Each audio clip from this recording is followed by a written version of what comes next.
One of the first things I tell every HR leader, become besties with your CFO. Why? Because if you can't speak the language of finance, your best ideas are going to go nowhere. Today, former CFO Tom Beaudoin breaks down exactly what finance leaders want to see from HR, the metrics that matter, how to build a business case that actually gets funded, and why showing up as a business person first is what separates the great CHROs who get a seat at the table from the ones who just present at it. If you've ever had a proposal shot down or felt lost in an executive meeting, this one's for you. Let's get into it.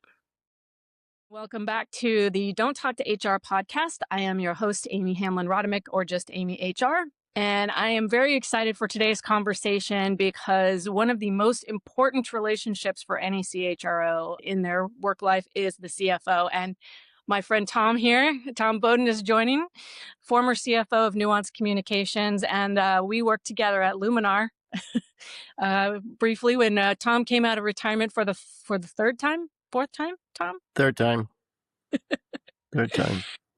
So one of the things that I always advise people that want to go into HR, want to be HR executives, is the first thing you need to do is become besties with the CFO, because it's a very critical relationship, and it's one where you can really partner with finance to help get some of your goals approved and across the line, because we are not naturally good when it comes to forecasting and, trying to think through the true ROI of a particular initiative. So thank you for joining us. I really appreciate your perspective here. So tell me, Tom, what are some of the biggest mistakes that you see HR leaders making when they ask for budget or resources? First of all, thank you for inviting me to join your podcast. I do share some of your thoughts around. I sometimes describe the relationship between HR and finance as a sibling relationship where they're all vying and fighting for attention from the organization or the CEO. So I've always really pushed hard to have a good relationship with HR. I think it's critically important. I think some of that is based on a lot of the experiences that I had trying to build global teams around the world, and then working closely with HR as I was building those. I think the mistake sometimes that HR people make is to not be really in tune or working closely with the operations teams, which obviously would include the CEO. And I think sometimes they look at the CEO as their primary customer.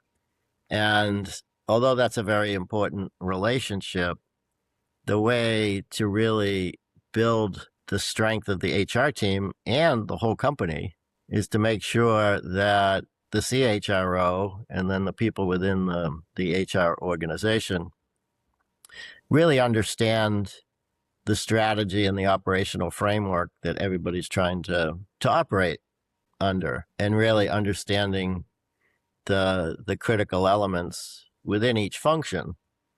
And quite honestly, I've supported in finance probably every function there is in a company, and they're all different, right? They all have different styles. The skills and the people are different. An engineer is different than a salesperson. It's different than a customer support person. And so you really need to understand those differences and how do you support them. And then clearly you can be a critical player in working and ensuring there's teamwork and there's cross-functional coordination and understanding. Yeah, exactly. I think you're absolutely right there. It's not just the CEO, and it is common, I think, for a lot of HR people to laser in on the CEO and to the detriment of the other functions, for sure. So let me ask you this question. I remember my very first executive position. It was a bit of a culture shock for me because I was not expecting that 80% of the conversations that I was going to be having with the executive team were going to be about the financials. Nobody had prepared me for that transition at all. So when I fell into the role, it was a quick, oh gosh, how do I get an MBA in like the next 15 minutes so I can understand what's going on? But I was lucky enough at that company that I had a wonderful CFO that was very helpful.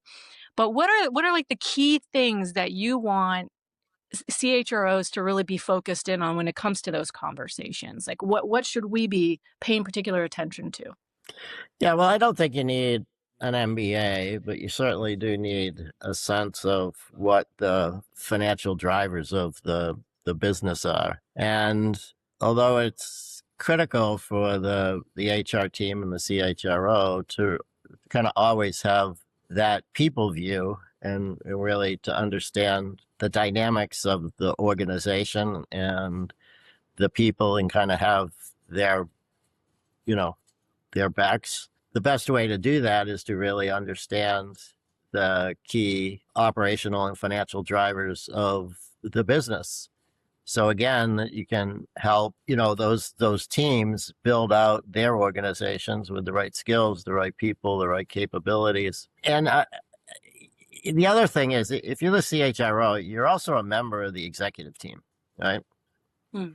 And yes, you're bringing your HR expertise and capabilities there. But I worked with a CHR for a long time at Nuance and then a couple of other places. And she understood the business well enough that she would bring up points, questions, conversations that weren't just within the realm of HR, right? They were business questions, they were operational questions, they were strategic questions. And I think that one allowed her to be much more engaged with the executive team and the CEO. But two, also, helped the executive team to understand that she really was working to become and be part of that team and driving the overall success of the company. Yeah, that's an excellent point. And that's what we heard when we were writing this book. We got a lot of feedback, especially from executives like yourself, that said we, in general, lack business acumen, right? It's we can get so laser focused on the people elements or, the HR pieces that we often don't show up to the table as business people. So I think that's an excellent point. And it's also something that we are ill prepared for, like as far as the overall training trajectory of a lot of HR people there's not a lot of focus on that. And it's something that I think we need to correct big time. I think that's true, which, if there's HR people listening to this, you got to find mentors, right? You've got to find people that share some of that. They don't necessarily have to be in the company that you're working for. They can be in groups that you join. They can be in social networks. They can be, people that you've run into over the years. And again, I think one way to really do it is to really spend time with the other executives and their leaders. They're great resources to provide you that education, that knowledge, that understanding, right? You don't necessarily have to go to school for it, right?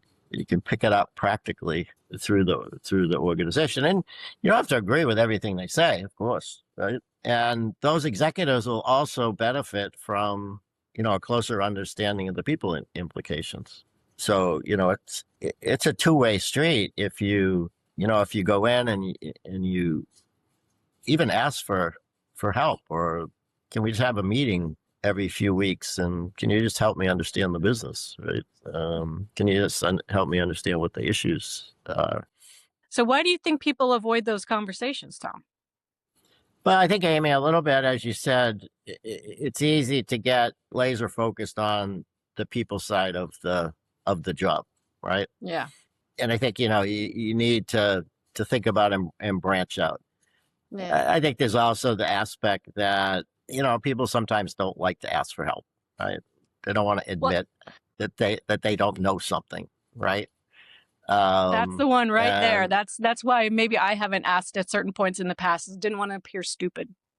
But I think it's the way you approach the conversation, right? You don't have to ask for the help because you don't understand it. You ask for the help because you're trying to help that organization be more successful. And the way to be more successful is to have a better understanding of the operation and the business and the drivers of the business and the financial metrics and the people metrics. And So you can ask the question without, quote, admitting that you think you have a weakness in business acumen.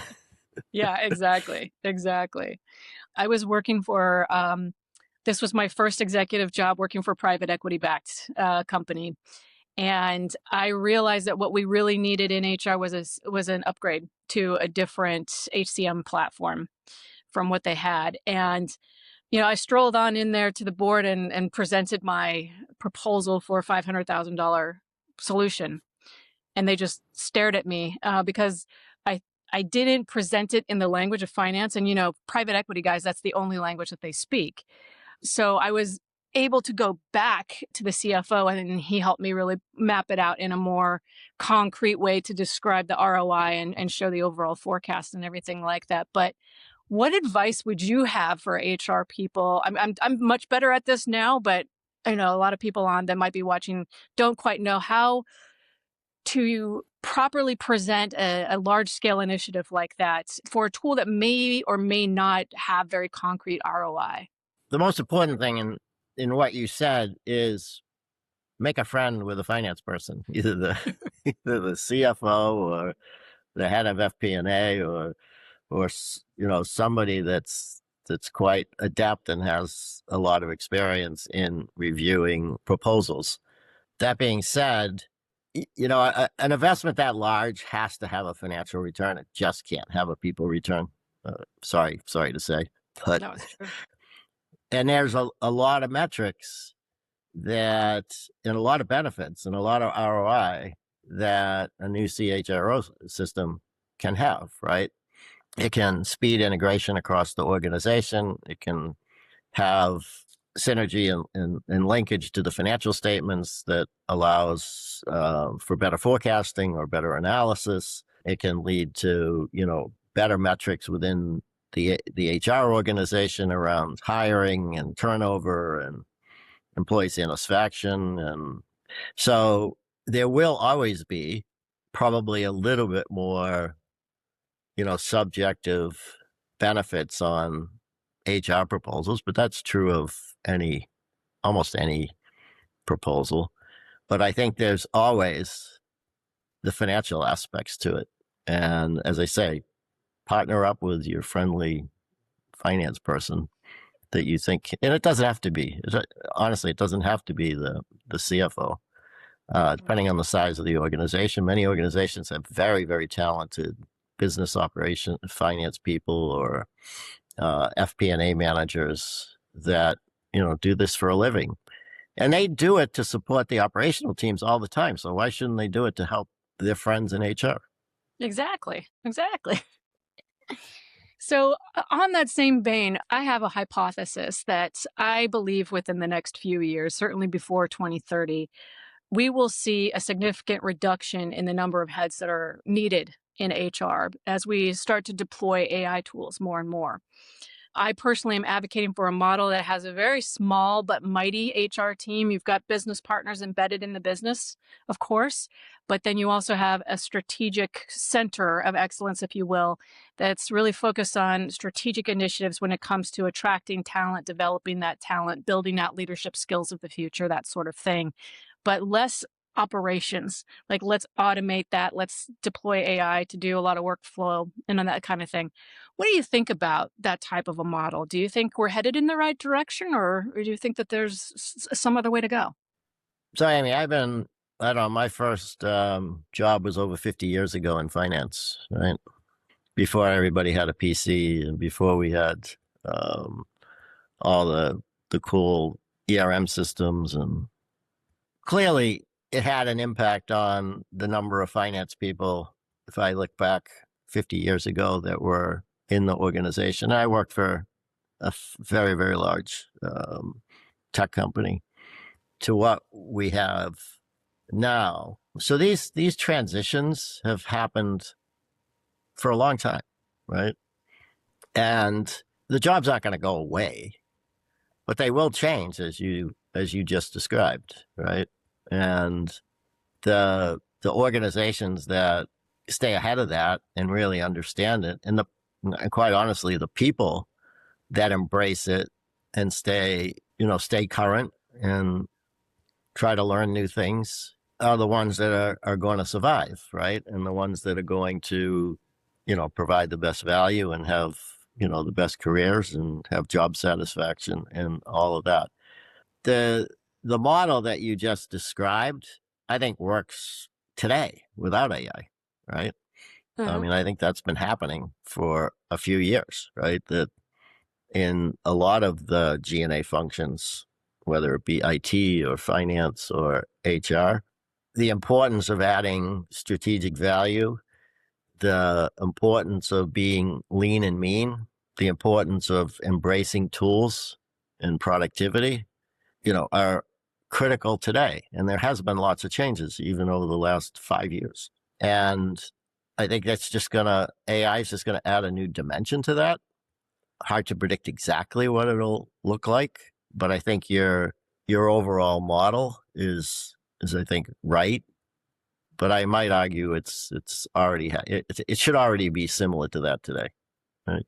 It should be. I think what we started about 25 years ago, really looking at models like shared services, right? And I've deployed it at 5 different companies now myself. And that certainly is the pathway. It's the gateway drug, if you will, to AI is shared services. Okay, now automate shared services and then do away with the humans running it. So I agree. I think we're on that trajectory for sure. So But okay, let me. I don't think until we all turn into robots, I don't think I can't envision a scenario where it's not going to be important to have HR skills and capabilities embedded in the business Yeah. and being critical leaders within the organization and the operation. Because at the end of the day, you're still dealing with people, right? Yes. Yeah. And then HR is going to have to go through this whole transformation of really understanding the implications from a organizational, structural, people perspective on the impacts of AI, right? To the employees and to the organization. Yeah. And so to the point you can get ahead of that and be a thought leader and really help the operational teams with the implications on their teams and on their people with the AI revolution, then the stronger you're going to be and the most effective you're going to be. Yeah, and it's so interesting because I've have been having conversations with other leaders. One of the pieces of feedback that came up in our survey that we ran we had a couple of people say, "Do we even need HR?" And indeed, we've been seeing in the news that like certain companies are eliminating HR completely. It's going to blow up in their face. I do believe that's what's going to happen, but.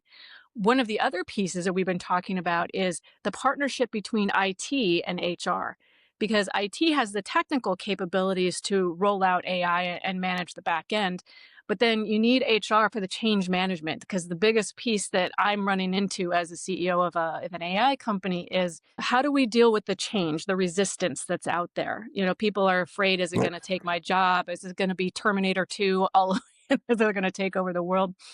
And so I'm seeing a lot of this, either HR is owning the AI initiative or they're co-owning the AI initiative with IT. So yeah, I agree with you on that. Yeah, I mean, I agree. I mean, I don't know who thinks if you have a reasonable sized organization, you can eliminate HR. It is going to change, but it's going to change for finance. It's going to change for IT. Yep. It's going to change for Legal. every operation. Yeah. But at the end of the day, AI can't do everything. Right? No. Yeah, it can't. You're absolutely right. Okay, so well, 2 questions. Let me start with I am a CHRO coming into an executive board meet or executive meeting, right?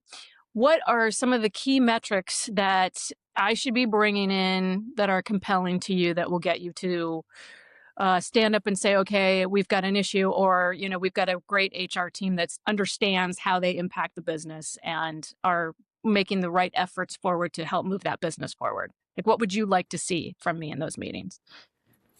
So I think there's 2 elements to that.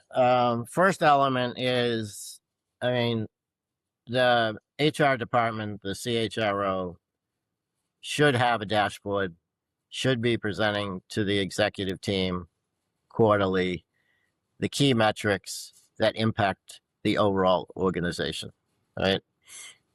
Cost to hire, time to hire, turnover, employee satisfaction, some stuff around what's happening and competitively maybe with key positions that are critical to the company and the organization. What's happening from a compensation standpoint? How are the measurements stacking up for ratings and performance? And some of that will help drive that conversation that I think is so important with the rest of the executive team. One, around, do you have the right set of metrics? Two, are the trends in the right direction? Do they believe the metrics, right? Because sometimes there's a big perception from the operational people that things are going along great. And then the HR person comes in and shows the actual numbers and they say, well, I don't believe that. Yeah. Yeah. Been there. So I think that's critical. It's also one of those things that helps drive that relationship with the operational teams. And then the other is the CHRO should also be open and transparent about what's happening with their own organization. Because sometimes I've seen the HR person wants to present all the data and all the information about the overall company organization. But when it comes to HR, they don't want to share anything. Yep. They just want to put a cloud up. Yeah. And you can't do that. You've got to present the functional metrics, like how long does it take to hire, and how many recruiters do we have, and how many open recs, and all of those kind of internal metrics that are really tied to the performance of the HR group. So you can't have it one way. You can't just present the company metrics and then hide the HR metrics. Yep. You got to be open. You got to be transparent, even if they're not good. Because then just present a plan on how you're fixing it or how you're addressing it. Exactly. We're here. We're trying to get here. This is the plan. And shameless plug, in this book, the CPO Toolbox, we have templates for not only a dashboard for your executive team, but also includes how to measure your own organization's performance. Okay, so let me, I know you've worked with a lot of really, really good HR people. We're talking about Dawn as an example, but what is the most compelling business case you've ever had an HR person bring to you? Anything stand out? I don't think there's any one. There's been a lot over the years. I mean, I have always, at least for the last 20 to 25 years, always had a really strong relationship with HR. I even led HR at one point when I was the CEO of a small company, And believe it or not, a lot of the HR people that I've dealt with over the years, I'm still in contact with, and still friends with, and still in, so again, I think, as I said, you don't have to become best friends like I have with some, but try to forge some kind of relationship with the finance team. I've had so many, large organizations. I mean, we spun off a division at Nuance into a public company, and we had to build a G&A team and a G&A infrastructure from scratch. And, I think this is where it worked very collaboratively amongst IT and HR and finance to try to pick the best system that matched the people requirements with the ERP requirements, with the best integration tools. And, I think that worked out quite well with all of those, senior G&A people just working together, making compromises, because there's no system that is best for everything, unfortunately. Yeah, that's true. Well, I think also what I've learned in my career is that it is absolutely critical for HR people to, at least, you don't have to be a native speaker in the language of finance, but you certainly need to be able to hold a decent enough conversation, right? So what, like you were saying earlier, what are the most compelling metrics? I worked at a professional engineering services firm a while ago, and we were constantly talking about gross margin, right? And that was something that I had a direct impact on, because we were 100% labor, right? It was, we weren't selling parts, or we didn't have, there wasn't a physical product. It was software that was being developed. And so I would be able to join the conversation and say, why don't we set up a development center in Malaysia? Because we might be able to get a lower, cost of labor out there, and with the same result, we might be able to increase our margins, that sort of thing. So I think that that's something when we talk about how to bring a compelling business case to a CFO, is to think about in the language of finance as much as you possibly can, right?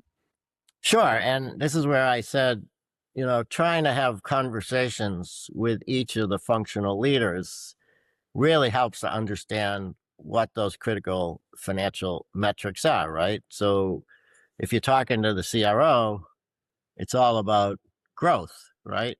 Do we have the right organization? Do we have the right people? But you can't grow at all costs. So is there the right sales cost model to support that growth, right? And then do you have the right organizational structure around, hunters and gatherers, and what's the right sales model and approach to that? And then, do you have BDO teams that are centralized, or do you let people work from home? And what are the pros and cons? And then to your point, if you go down to, if you have a big services organization or a big people organization, where are those people located? What's the cost of those people? Are there ways to, drive productivity or look at offshoring or other activities? You get into R&D, and that one's a little tricky because the engineers are probably the hardest people for finance and HR to break into, because they like to put up those walls because they're super smart. But having conversations about, what skills and capabilities, what's the cost of that? R&D cost as a percent of sales is huge, particularly if you're in tech, right? And how is it aligned to the business strategy, right? Are you in development mode? Do you have products that should be sunsetted? How do you do that? And then how do you get the R&D teams to then change their organizations to match the strategy and the operational plans of the company? If you've built up a large R&D team over years to build products that a lot of them are now, more in steady state, living off the maintenance streams or whatever, the engineers don't want to give up those resources. How do you build a compelling story that says, well, if you do that, you're going to get more spending on the cool stuff, on the new stuff? I think understanding the interactions in the P&L, right? What's happening with revenue? What are the sources of revenue? How much of it is product? How much of it is services? How much is maintenance? How much of it is, and then how that impacts gross margins? Because what are the costs to deliver each of those, right? Those are just common sense questions, right? You don't have to be a rocket scientist and understand all the details underneath it, and then you get down in below gross margin, sales, marketing, what's driving those costs? How much of it's people versus non-people? Are you using too many consultants? Or maybe you should use more consultants, because that can be temporary versus having, full-time costs. What are all the G&A organizations? Are they staffed right? Are they in the right place? Do you have, to your point earlier, do you have shared services centers? Can you leverage, other skills and capabilities? Depending on the company, have they, unfortunately, companies need to drive restaffing and restructuring plans. Yes. Periodically. It's just, you just have to stay current, and you have to stay fresh, and you just have to treat people with dignity and honesty and integrity. And sometimes finance, and hopefully partnering with HR, need to drive those hard conversations with the operational teams that says, you need to refresh your organization. Restructurings are not necessarily bad, right? And it's the only way that the company's going to grow. And that works from an overall organizational restructuring, or if you have individuals within your organization that aren't performing well. And, unfortunately, I've done so many of those over the years, but I've never lost a night's sleep because I worked really hard to make those employees successful. Mm-hmm. And so by the time I had to do something, I felt like I had done as much as I can. Yeah. And I've actually had, in a few cases, those people come back. They were pretty mad at me at the time. But I had a few that came back to me a couple of years later and said, "Thank you. I needed a kick in the butt. Yeah. You were It's right." interesting how that happens. Sometimes it takes a while for that to kick in, but it's true, because when you're doing restructuring, or you're doing some sort of, like what we just went through recently with Luminar, it is so important to have mom and dad on the same team. You've got finance and HR coming at you with, look, this is a financially driven decision, but we're not going to neglect the people aspect, right? We Right. understand that it all comes together. Yeah. Yeah. Yeah. Okay, so last question that I have for you, Tom. If every CHRO or HR person watching this could improve one thing to make themselves more credible and impactful with CFOs, CEOs, and boards, what would you recommend? Be a team player. I know you want to talk about sports. So I think being a team player, both within the HR organization, but what I've tried to emphasize through this podcast and talking to Amy is it's a big team, right? It's a company team. And I think the HR people that I've seen over the years at many different levels, not just the CHRO, the ones that are really trying to learn and trying to team and trying to drive the overall success of either the function or the company are the ones that do the best. Yeah, agreed. Thank you. Appreciate that. In the book that this podcast is based on, every chapter starts with a story about how HR dropped the ball. And so let me just read one today. It's a brief one. In the 6 years I worked at a company, I forgot to hit the submit button on my timesheet once. Cue HR telling me that I wouldn't get paid for my worked hours and calling me in for a disciplinary interview, which was 1 hour of 4 people telling me how dare I forget to click submit. I forgot to hit submit because I was so overworked, and I couldn't believe all 4 of them had to waste an hour on such a meaningless meeting. Sad, but I've seen this happen.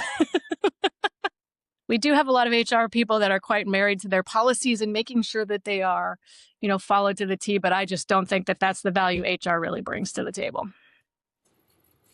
Totally agree. Well, it's so good to see you, Tom. This is a really good example of why you need to have your bestie as a CFO, because clearly there's just so much synergy between the two functions. And a great CFO is not only willing to answer your stupid questions, but they're also there to help you craft proposals that will be easier to get approved by boards, for sure. But also, it's just, you need to be in alignment. Absolutely. Just to end on one note, years and years and years ago, I was in the internal audit group. It was very early in my career. And, we did internal audits for the company, and we were always we were pretty young, and we were always up against very senior people presenting our findings. And we had this one very senior manager that dragged us in front of the corporate controller, complaining about the audit and the results of the audit. It was the only time I think it had ever happened. It was insane. And the senior executive said, well, they're all young. They don't have any experience. And they ask stupid questions. And the controller looked at him and said, well, if you can't answer those stupid questions, then you got a problem. Good point. And so my point is, there's hardly any stupid questions. Yeah.